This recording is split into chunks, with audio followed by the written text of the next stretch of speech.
Welcome to another edition of the Madison View. My name is Ralph Scott. Okay, I would like to comment on the election, of course, which is a big deal. I like it so far. I mean, I would really prefer both the Senate and the House to be divided. But so far, it looks like that if there's going to be a majority, it's going to be a very slim majority, and I doubt very seriously if Biden vetoes anything, it'll get sent back to him. His veto will get rejected. Now, because you got to remember what I said. I honestly and truthfully think a divided government is really the best government for us. A clear majority, unless everybody's got some kind of consensus going on right now, in my opinion, is just not a very good idea, in my opinion. It's just not. I don't know. I just consider it not to be an ideal government, to be honest with you. I just don't think that it's a viable. Excuse me. I'm trying to get this thing adjusted correctly. Okay. It's the first time I ever used it. My video quality, of course, is going to be better because I'm using my phone. I figured out how to do it. Okay. Now let's go back and talk about some of this stuff, about all the different scenarios and all that kind of stuff that I see playing out. The biggest thing is I would like to do is I saw an interview on TV with AOC, and she was saying how the Democratic Party pushed her away. They didn't want her help because they considered her to be an extremist to the left, which I do too. I can understand she has her complaint about comparing her to Margie Taylor, which is an extremist on the right, is kind of foolish. I kind of agree with her a little bit because, like she said, is Margie Taylor wants violence, to happen to anybody who opposes what she thinks or says. Basically, she's advocate of the political violence scenario, which is what the radical right is.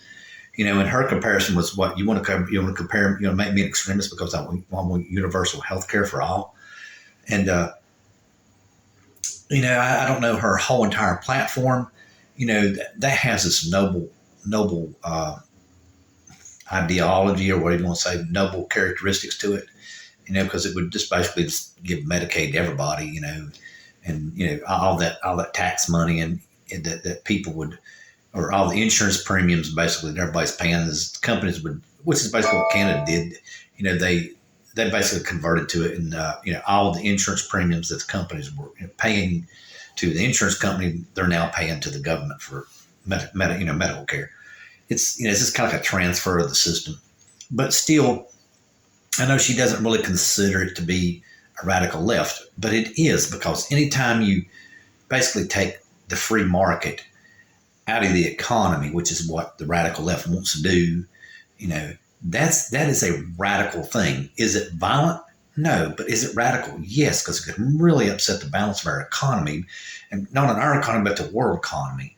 It's something that needs to be thought out and visited for a long period of time. It's not something that you just say, I want this. You got to be careful with those left wing programs, because like I said, it sounds good, but you're tilting toward communism, which does not work, because nobody has no incentive to go to work. So it's kind of a give and take, what I'm saying, which I agree with. Like I said, you can't really compare her to Margie Taylor because she doesn't advocate violence. There's really no comparison when you get down to it. I got to be honest about that. But I still think that she's a radical left, because she's talking about eliminating capitalism.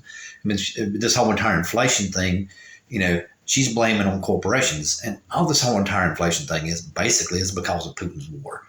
Everybody says, well, Biden didn't okay those drilling permits and everything, but like they said, it takes 3 years for something to come online. By him not improving those permits, which was just 2 short years ago, they still wouldn't be in line right now. They wouldn't be coming online. So, that is also a debatable thing. But, again, I still blame Putin's war.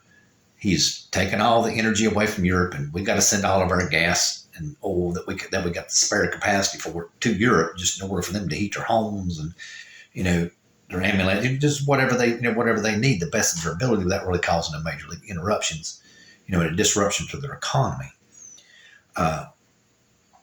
Now, let me get back to this whole entire extremism thing and the violence between the left and the right.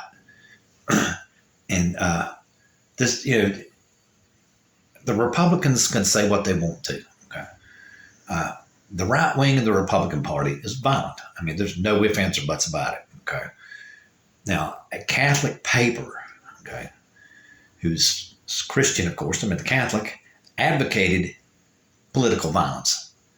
I mean, it's like, wow, you are say you're a Christian church, and you advocate violence, and that's like, whoa, dude. I mean, come on. Christians are supposed to be pacifists, not violent.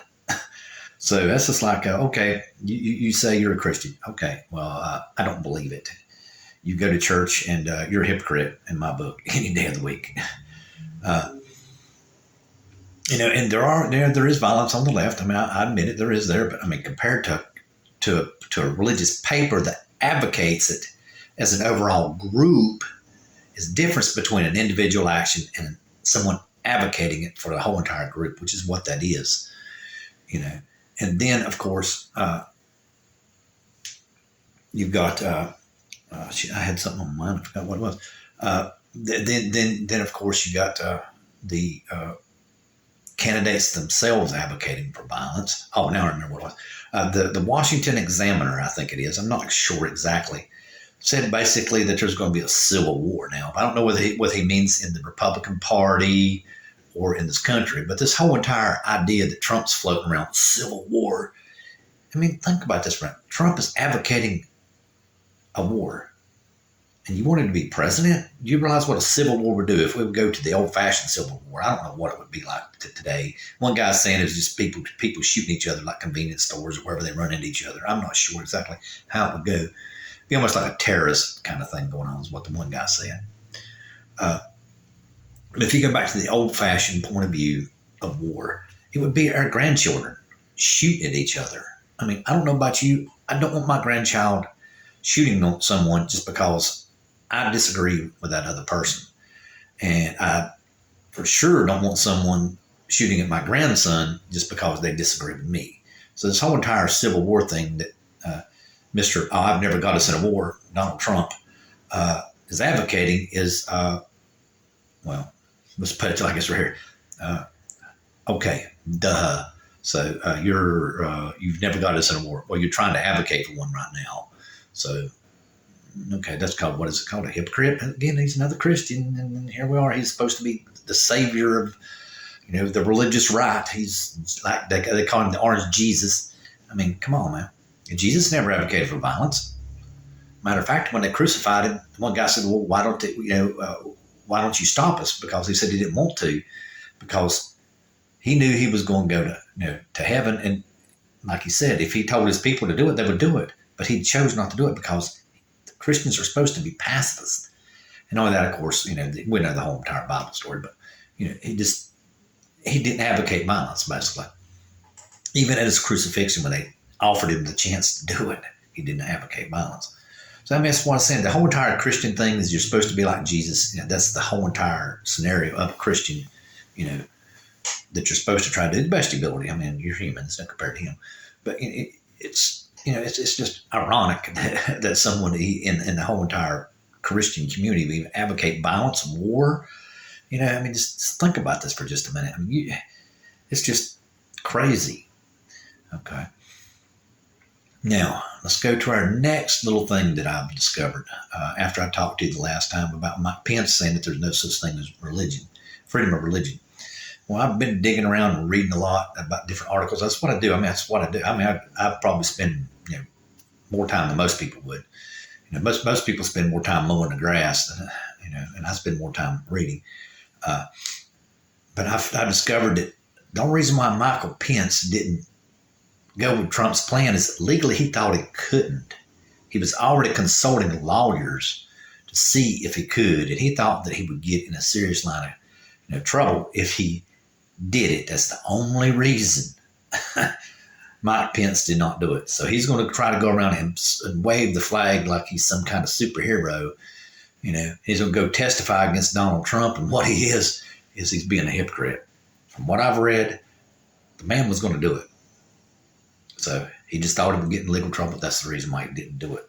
So it goes to show you how close the religious right in this country was to trying to take over this country. They have no respect for anyone's point of view but their own, and that, that in my opinion is just, how do you put it? That is not the way a democracy works. You need to respect everyone's opinion, not just yours.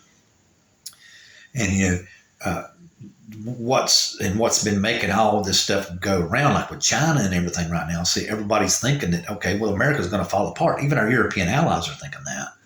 And as long as we present ourselves as a uncivil society, which is something that's, I'm not saying it's never been done before in United States history, but right now at this current point in juncture where everybody's trying to pull back from globalism, which isn't working because all it did was make China and Russia more powerful than what they are. They've got militaries that can rival ours, and that's what that globalism did. It created an enemy. It was supposed to create a friend, but what it did is it just created a more powerful enemy. They did not abide by the rules, in my opinion, but, it just basically comes down to the Republicans push globalism, and they pushed it with people who were not our allies, which was, in my opinion, ridiculous. You should never trade with someone who is ideologically the same as you and give them that much economic power where they can turn around and oppose you. But anyway, that's about really all I want to say today. And you have a good evening. Good night.